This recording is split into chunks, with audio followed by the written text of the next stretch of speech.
প্রিয় দর্শক, ভোরবেলা চলে আসলাম শ্যামবাজার বড় একটি আলুর দোকানে।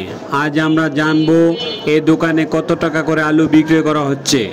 আমরা দেখতে পাচ্ছি বিভিন্ন জায়গার আলু, মাহিগঞ্জের আলু রয়েছে, বিক্রমপুরের আলু রয়েছে।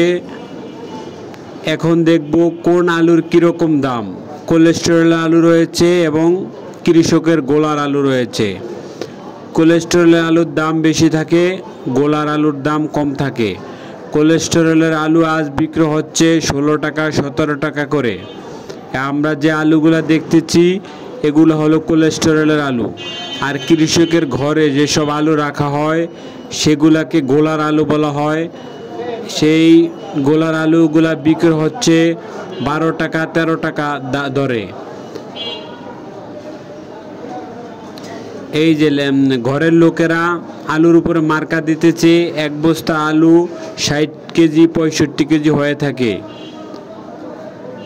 এই দোকানে ছোট বড় সব ধরনের আলু রয়েছে।